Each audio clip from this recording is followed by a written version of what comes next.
And welcome back to Introduction to Philosophy. In the last couple lectures, we talked a little bit more, not just about the battle between empiricism and idealism, but we also addressed some of the individuals who were main players, the big figures in that battle as well. And today I wanted to talk to you a little bit about William James and his particular philosophical position, and it's called pragmatism. The first time I was introduced to pragmatism was when I was in college. It was my first philosophy class, and I got to tell you, I was not impressed with philosophy or with William James, mostly because James was the only person that we studied. We read his work, Pragmatism, and my copy was 1,600 pages of very, very small print. And by the time I got done, I was very confused, and I was very frustrated with James and with my philosophy class. And I don't think I touched anything philosophical again for 5 years probably. After that, I was so turned off.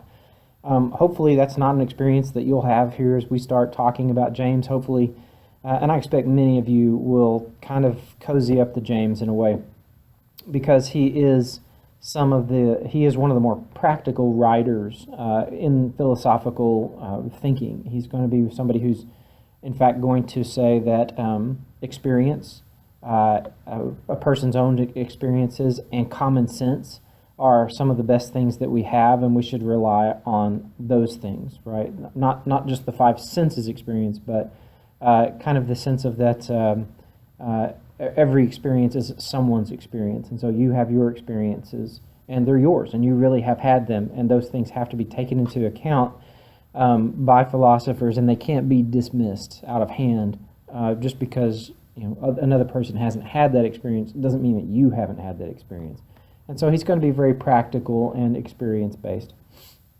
All right, so William James is sometimes described as the quintessential Yankee philosopher. That is to say, he's just kind of the picturesque. You think of a Yankee philosopher, and that's what you think of. That's kind of what you're going to get. And it could be difficult to think of another culture or another country that might produce him. And here's what I mean by that. If you know any Yankees, and both my parents are Yankees. My dad is from upstate New York, and my mother is from New Jersey.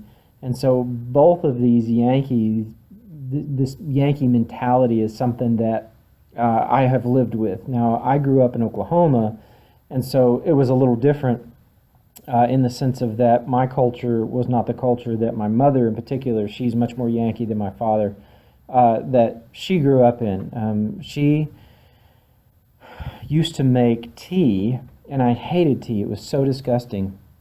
And then I'd go to my friend's house, and they would all be drinking tea, and then I would try their tea, and I loved it. And so I'd go home and be like, Mom, give me tea. She'd give me tea, and it was nasty. And what I didn't know, what I've come to understand now, is that the Yankees don't put sugar in their tea, and Southerners superheat their tea so that the tea can contain more sugar than it can possibly hold. And so there's that kind of difference in the culture there.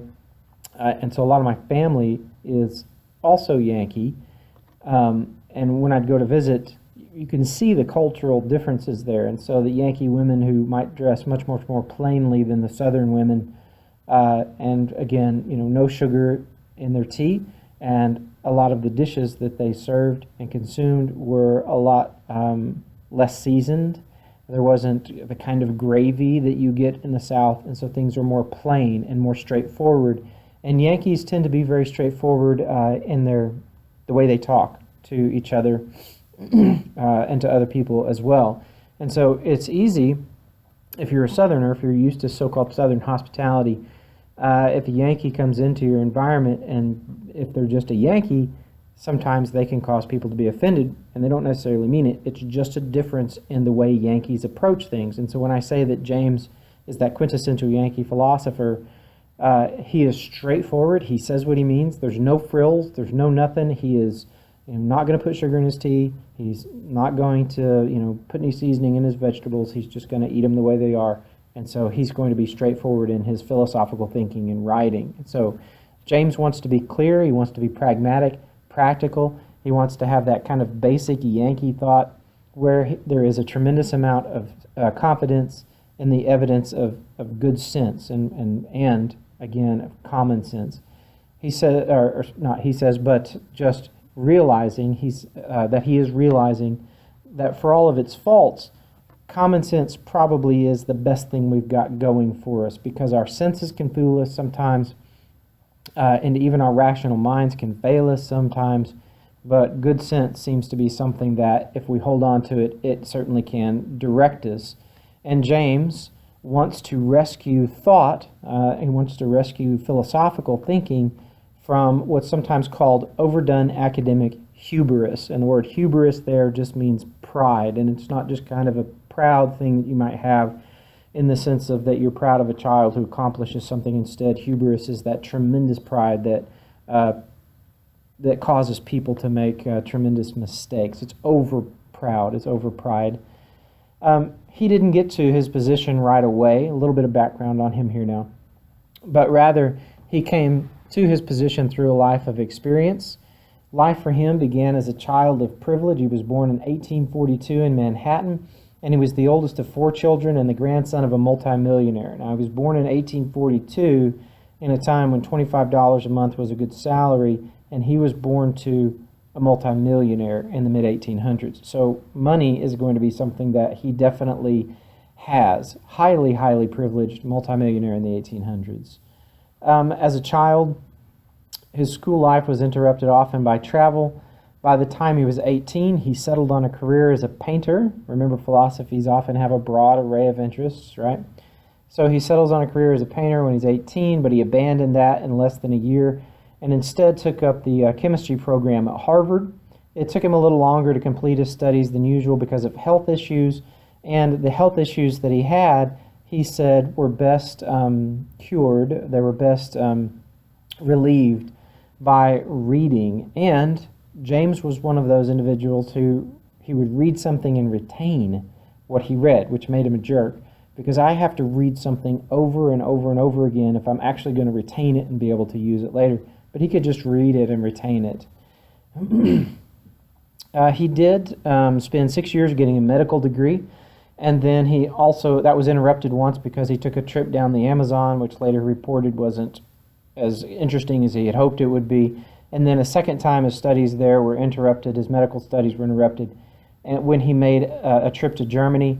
And as he went on that trip to Germany, he was introduced to psychology. And so or he became interested in psychology, sometimes called the father of modern psychology. And if you're a psychology student, you might study one of William James' books called On Psychology, which is one of the first texts that is going to be written on this particular topic. He did finish his training, his medical training there at Harvard, and he taught at Harvard for a time after that, and he also conducted experiments while he was there at Harvard. So he set up a lab and began conducting experiences as well.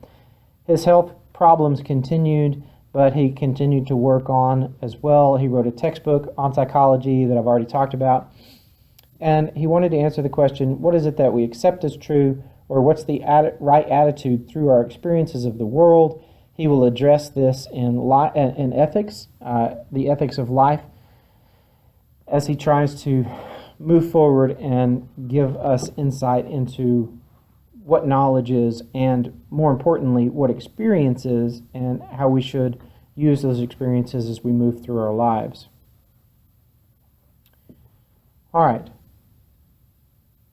James is going to be alive during a time when seances are all the rage in Europe. Now, a seance is that, if you've ever seen those kinds of scary movies or Ouija board settings or whatever, they don't all use Ouija boards, but it's the idea of that you sit around with candles and you all hold hands and you can't, break the circle of your hands. And what you're trying to do is you're trying to communicate with a spirit of someone who's dead. It could be a loved one, it could be a wise person, whatever it might be. You're trying to commune with one of a dead spirit.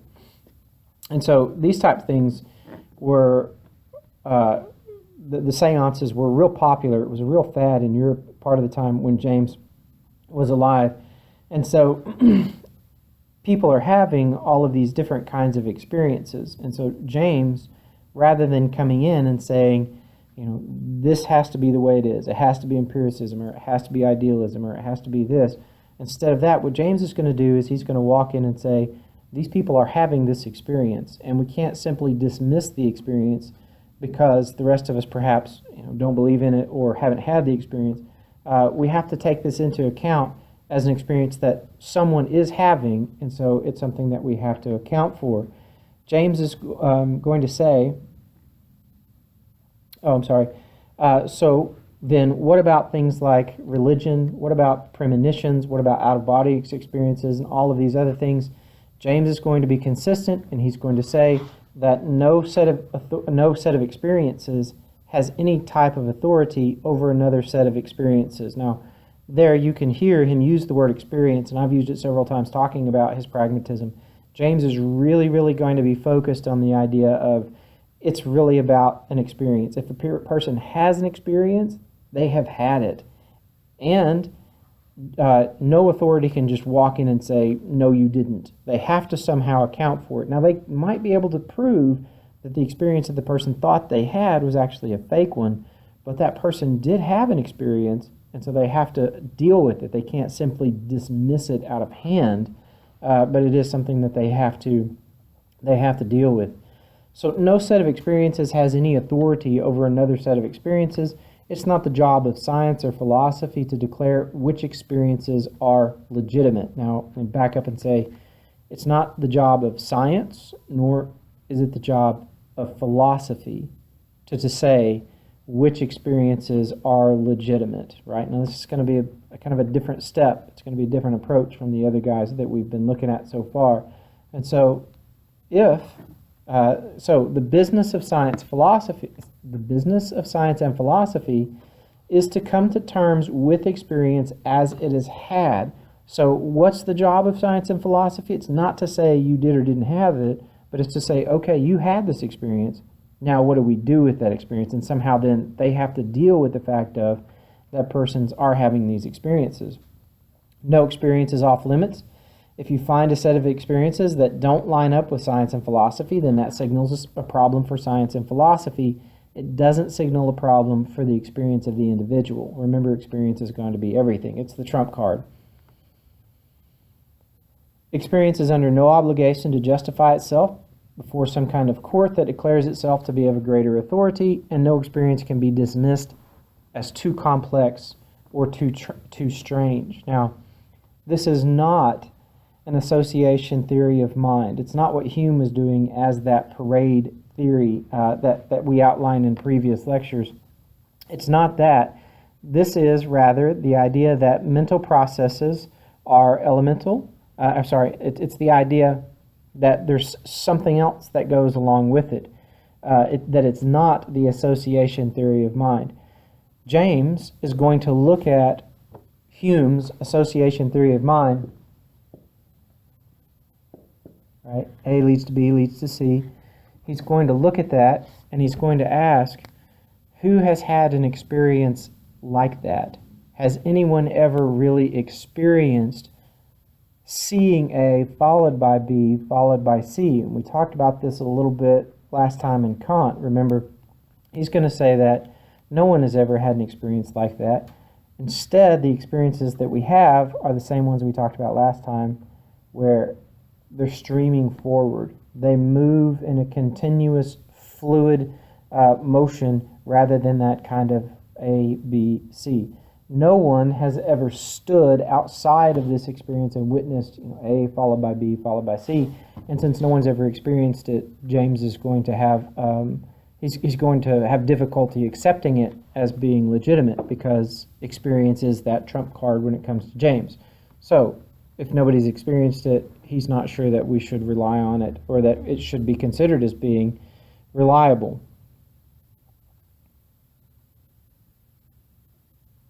He's going to say that we have to have an alert, intact, supernumerary intelligence that integrates all of this together. So there has to be that knowing, processing mind that pulls together the ABC.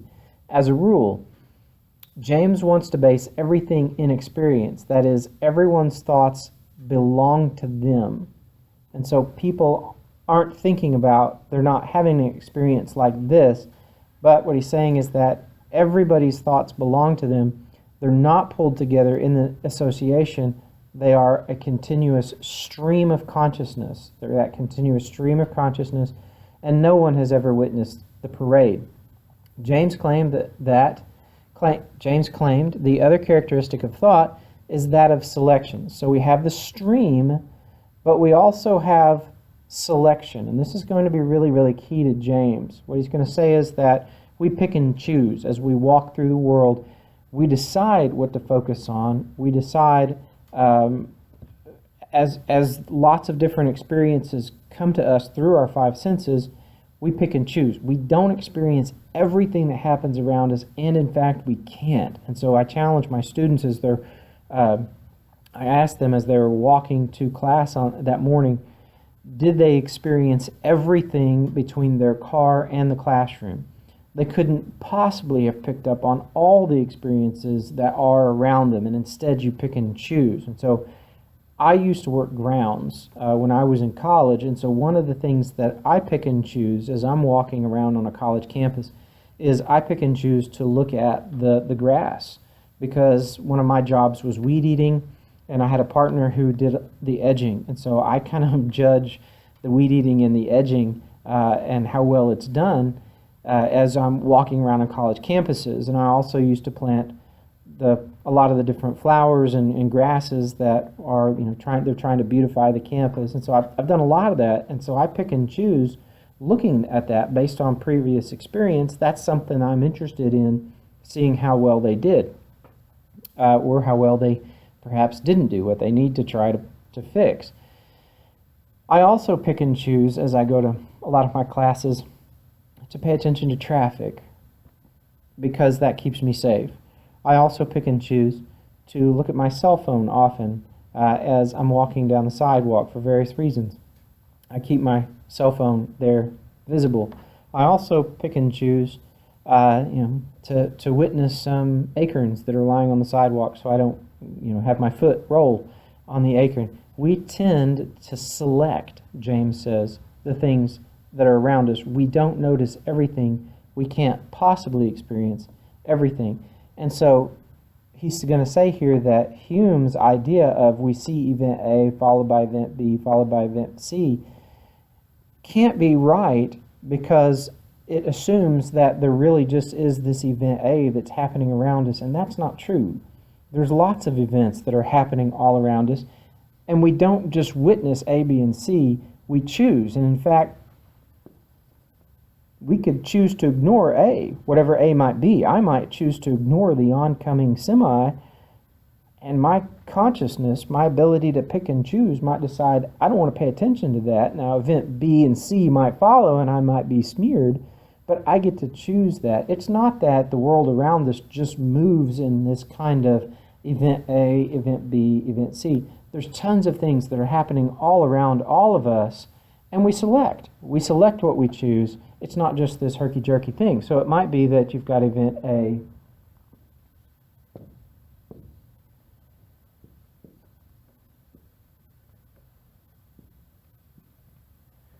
all these different symbols representing different kinds of events. And I moved away from purely letters just so you can say there's lots of different types of events that are happening all around us.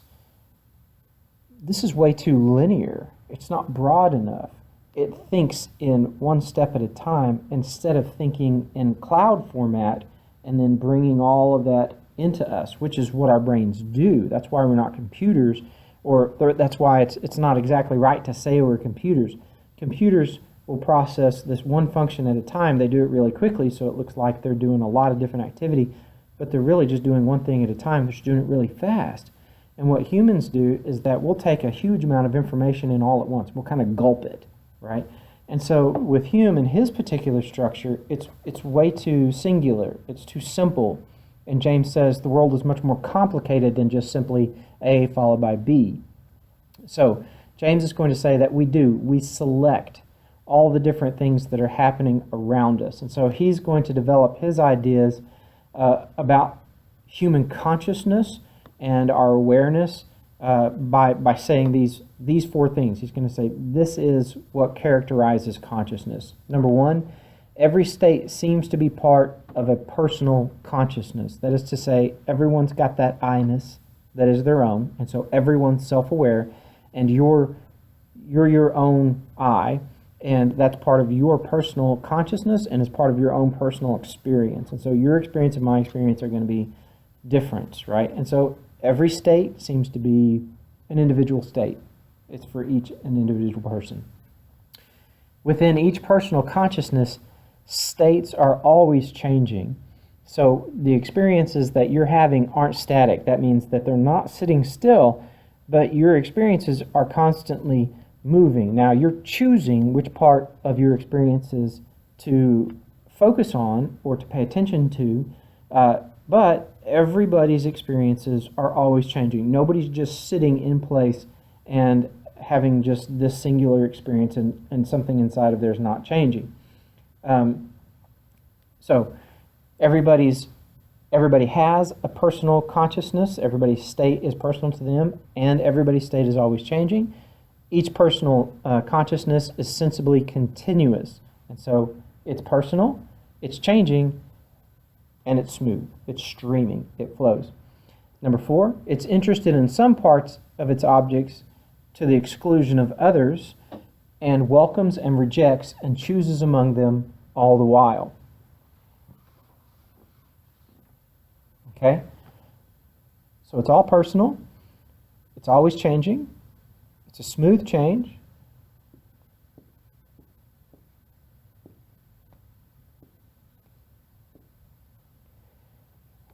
And there are lots of different options that you can choose from as these things are streaming and as these things are moving forward. You pick and choose the things that you do and don't want to focus on. He says that seems to be really how human consciousness works and how human experience works. It's not A followed by B followed by C.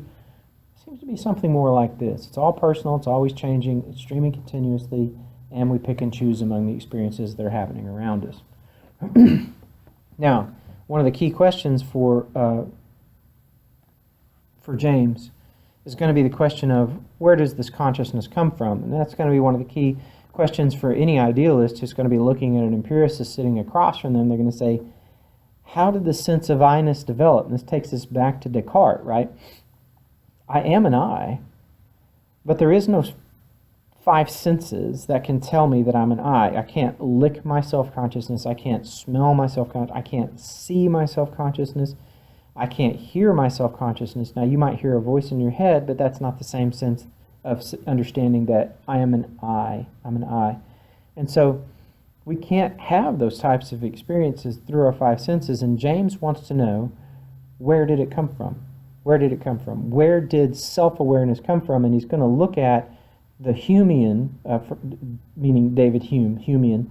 He's going to look at David Hume's association theory of mind, and he's going to say no experience like that could produce self-consciousness. No experience like that could produce self-awareness. So where does it come from? Now, at this time, remember that with Hume and the association theory of mind, that Hume lays a lot of the foundation for Darwin. Now, by James' time, Darwin has written, and things are, people are beginning to accept the Darwinian position on how life began and how we got to the point that we're at, right? So in the late 1800s, Darwinism is going to be in full swing, and James is going to be looking at Darwin, looking at Darwin's theories and looking at Darwinism. He's going to be looking at evolution. But remember, experience is everything for James, and he's going to wonder who can have an experience like Darwinism within evolution, who can have an experience that will in fact produce self-awareness. And what he does is he's going to have some fun with this. The fun comes next. Let me do it this way first, though. All right, so imagine we're trying to get self-awareness from a Darwinian or an evolutionary process, right?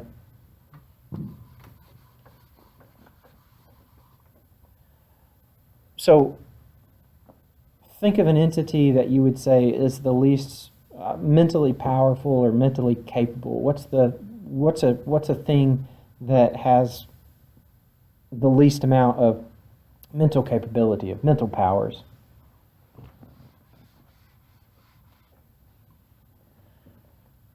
Most of the time what I get from my students right away is a rock, which is good.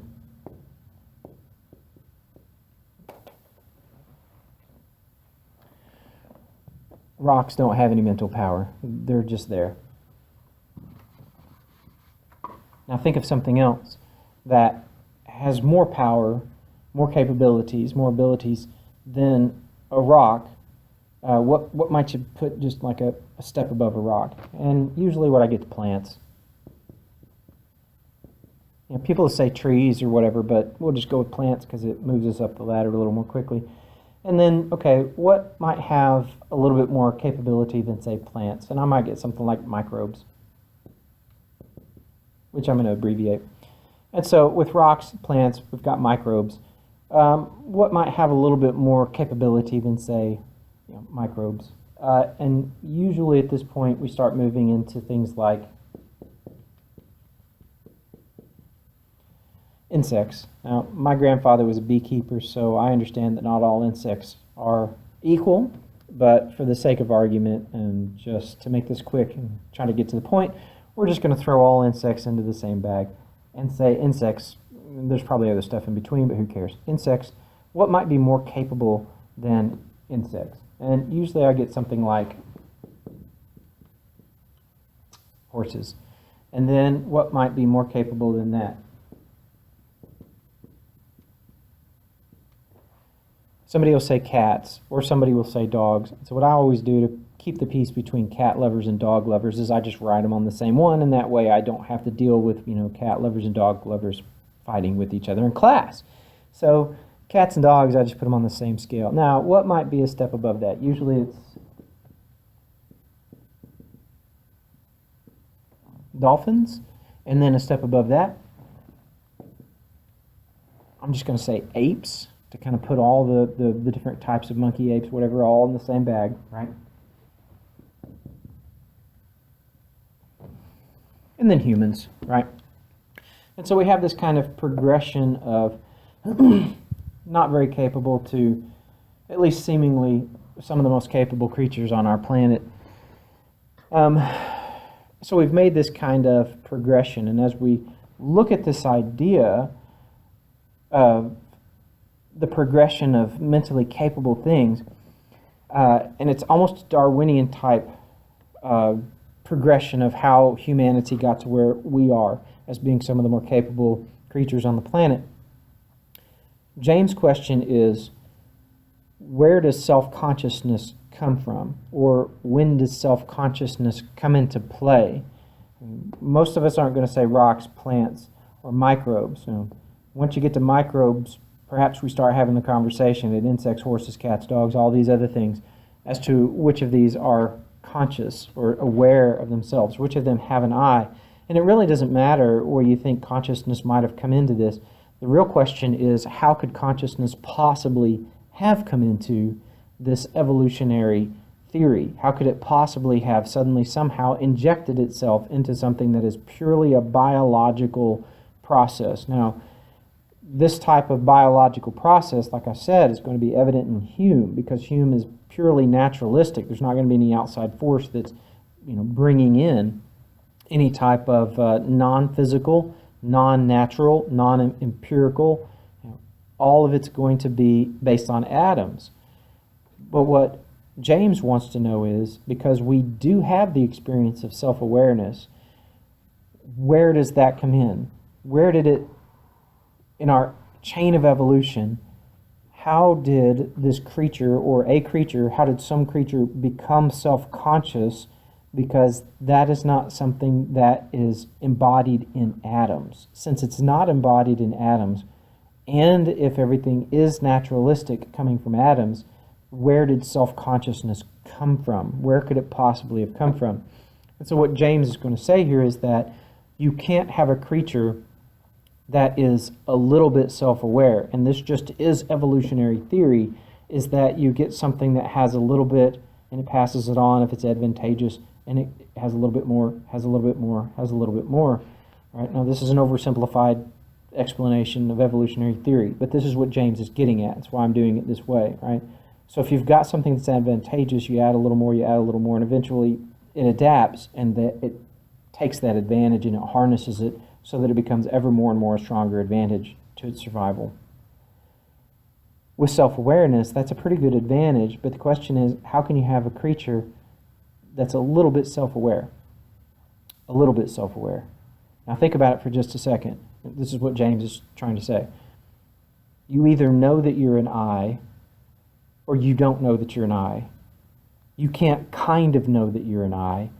You can't have a little bit of self-consciousness in a creature. You can't have a small sense of I-ness in a creature. Either the creature is self-aware or it's not. But that's going to fly in the face of evolutionary theory because you don't have those kinds of large jumps in evolutionary theory, at least not in the evolutionary theory of his day, and there are some theories today that says, yeah, we do make jumps, right? But in that evolutionary theory of the day, you don't make big jumps. It's always a small, little bitty step. The problem being, James says, you can't know that you're a little bit aware or a little bit self-conscious. So to illustrate this, here's where the fun came in. There was a play going around during his time called Midshipman Easy. And in the play, a young lady became pregnant out of wedlock. And in that day and time, it's more than just, it was a sin. And so it was something that this young lady was confronted about, right? And when she was confronted, she replied to her accuser, hey, you're pregnant out of wedlock. And her reply to her accuser was, well, sir, it is a very small baby. And kind of the joke here is that, well, since the baby is small, then the sin is small, right? Or, I'm kind of only a little bit pregnant. I'm not really, hugely pregnant. I'm just, it's a small baby. I'm just a little pregnant. And the idea here with James is that you can't have a creature that is, just kind of self-aware or has a small self-awareness. Either the creature is self-aware or it isn't. How could it be anything else, James wants to say. How could it be anything other than the creature is self-aware? You either know you're an I or you don't know you're an I. And again, here in this case with James, he's going to say that there's nothing in between. Remember, it all comes back to this idea of experience. James wants to know about these experiences. So James says that we don't explain consciousness, self-awareness, by pointing to earlier, smaller consciousnesses. You can't move self-awareness down in that kind of evolutionary way. The small consciousness is just as hard to explain as the larger one. So going back to evolution, we see that nature can't account for self-awareness. It can't account for self-consciousness, and it can't account for the selectivity of our minds. James required of philosophy and of science that they come to terms with the world as it is known and as it is knowable. And so with science, he's going to demand that they explain self-awareness, but he's going to say, you can't do it this way. Through experience, we know that we are self-aware, or we know that things are not self-aware, because that's the experience that we have. Since that's the case, science must explain it. It must account for our experiences. It can't give a theory in place of experience. James is going to demand not a theory. And so with evolutionary theory, James is kind of wishy-washy. He kind of puts his foot in and then pulls it back out, and he really can't seem to make up his mind. He can't seem to really decide where he's going to stand, because it's not experience-based. It's theory-based. It's something that we're not seeing unfold in front of us in James's case. So he's going to require that science and philosophy deal with the experiences that are happening around them. But he says that we have to use common sense. We have to use common sense realism as we're trying to answer these questions. You can't come up with a theory to explain something away just because it doesn't fit your idealism or your rationalism. If it doesn't fit your idealism or your rationalism, then your philosophy needs to change in order to adapt for the fact that some people have these experiences. Or if your scientific theory doesn't fit the experiences of people having, that means your scientific theory needs to change. So,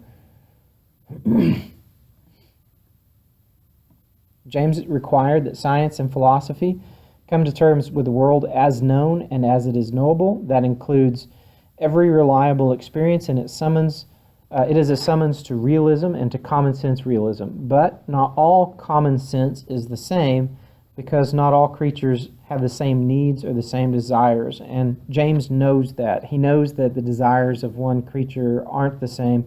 And so he illustrates this in a very, I think, powerful way, in that he says that he thinks of himself as he's sitting in his chair and he's reading a book, and there sitting at his feet is his dog. And as he is reading his book, he's interested in getting to the next chapter, but the dog is sitting there looking at him, and the dog seems to be thinking, doesn't James realize that in a moment's notice, that a stick could be in the air? And what he means is that the dog's interests are really just in that case, in the chasing of a stick, whereas his own interests are in that of getting to the next chapter. So the dog's interests and his interests are definitely different. So he's not saying that all creatures are the same or that all senses are the same. What he's saying is that, yes, there are differences in what we want and what the dog is certainly going to be wanting, but that doesn't mean that those two experiences aren't legitimate in and of themselves. The dog's experience and desires are just as real and just as meaningful to the dog as James' desires and experiences are real and meaningful to James. And so he's not dismissing them. He's going to say they're just two different kinds of creatures. And so James believes that when it comes to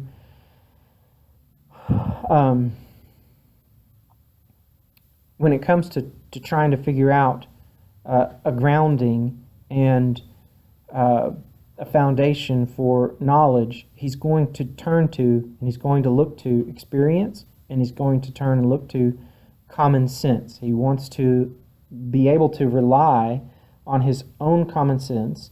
After all, that is the thing that helps us to navigate through this world. It's our common sense that allows us to get up in the morning and to make it to class or to our job or to whatever it might be. We take care of our families, and we mow our lawns. All of these things are done through basic common sense. And so with that common sense and our experiences that we bring along with us, that's the thing that James says that we ought to base all of our knowledge on by reading it through our experiences and through common sense. Now, pragmatism is definitely practical, meaning that there is a very practical element. James wants us to be practical, but I should tell you that the word pragma does not translate as practical. It literally translates as action, not practical. But pragmatism is a practical way of thinking about the world. It's very Yankee. It's very straightforward. It's very move from this spot to that spot and get it done. But the word itself translates as action. He does want us to be practical. He does want us to be able to use our common sense. Part of what pragmatism is the ability to look at that overdone academic hubris that we addressed in the last lecture, where we talked about these two sides that are fighting, tooth and nail, empiricism and idealism. James comes along and he says, you know what? It's about experience. It's about common sense. Let's be practical about it. And so any number of silly arguments and engagements were being engaged in by the idealists and the empiricists. And so when James meets up with some of those arguments and some of those experiences, he's going to turn to practical experience and to common sense. So for example, one time he went on a camping trip. Now imagine, again, you living in a city with horses and buggies, and there's dung and there's human waste and there's all this other stuff that smells up the city. And so lots of people are trying to get out of the city, just like lots of people now try to get out of the city. And you try to get back into nature. And so there was a big back to nature movement during his time. And he engaged in some of those activities as well. He took that trip up the Amazon, but then he also is going to take like camping trips and that type of thing. So he's off on a camping trip one time, and he's with a group of individuals who, he decides to go off on a hike. He goes off, and when he comes back to camp, he finds that the camp is evenly divided on an issue, right? And so as he enters camp, the whole camp runs to him because his is the deciding vote. I don't remember how many people were on the camping trip. I'm just going to say 10 because it's an easy number. And I'm going to say that 5 people were on one side of the argument and 5 people were on the other, right? And so James is going to cast the deciding vote. So the issue that the camp was in an uproar, and I mean it was an uproar that they were fighting about, is that one of the individuals there in the camp was trying to view a squirrel. And if you've ever tried to look at a squirrel, you know that these creatures, like they were on a tree. This one was on a tree. The man was going around the tree trying to look at the squirrel, and the squirrel was moving around the tree trying to stay invisible from the man. I've had this experience as well. I mean, you're trying to look at the squirrel, and the squirrel just keeps going around the tree. And the question that was dividing the camp was, which one of them is going around the other, right? Which of them is making the actual rotation? So who is going around who in this case? And so they're absolutely just fighting about, the man and the squirrel on who's going around who on this. James, being practical, being very Yankee, looks at all of them and says, what difference does it make if the answer is the man or if the answer is the squirrel? Practically speaking, what difference does it make? And they all said, it doesn't make any difference. And he said, then I'm not going to engage in this silly, unpractical argument. Very Yankee, very direct, very common sense. He's just going to not be part of it. And so part of what pragmatism does, part of what it offers to some philosophers, is the ability to look at a question that might be silly, that has no point and has no meaning, and rather than engaging in an argument with another philosopher about something that's pointless, they're just going to say this has no meaning and they're going to walk on. And so in a sense it can be a nonsense detector and just say I'm not going to engage in something that makes no difference. I remember when I was a child there being a massive argument or discussion, I suppose, I'm not sure which it was because I was a child, about how many angels could dance on the head of a pin.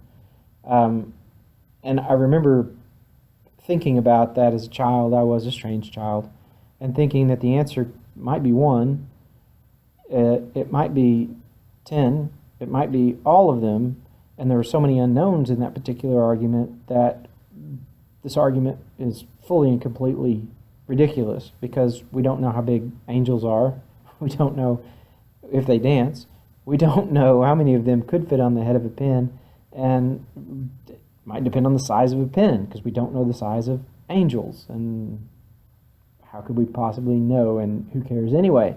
And so that's the kind of thing that pragmatism can give to us.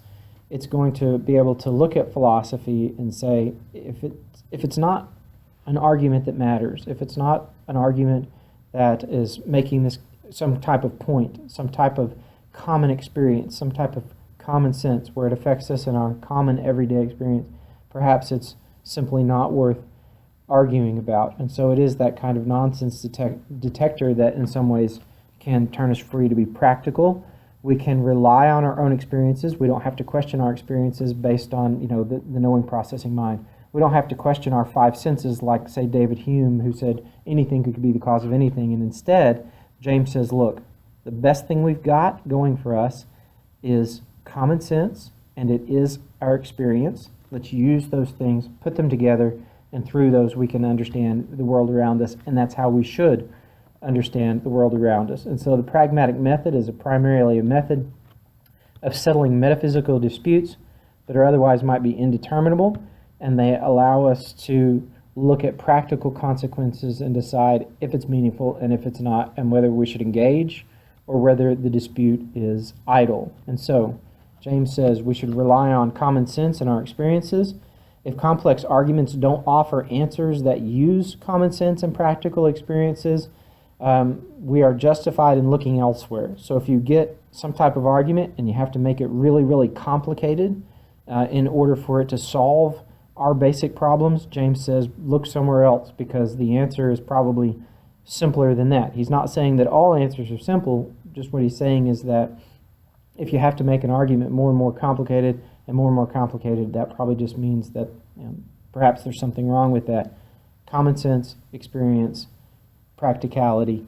James is trying to bring us back to a world where we can and should, in fact, trust our own common sense and our own experiences. That's why I say I think probably many of you will kind of cozy up to him, because he allows that we can walk away from the overdone academic hubris of some of the philosophers and just say, well, this is the experience that all humans have, and we do pretty well because we survive and we thrive here. Perhaps we should just be relying on our own common sense and our own experiences as we move forward.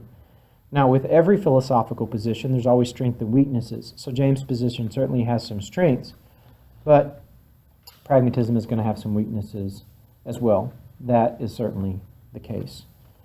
All right, and that's William James. All too quickly, I'm sure, and there's more to it than that, but good enough for an introduction class, and I'll see you next time.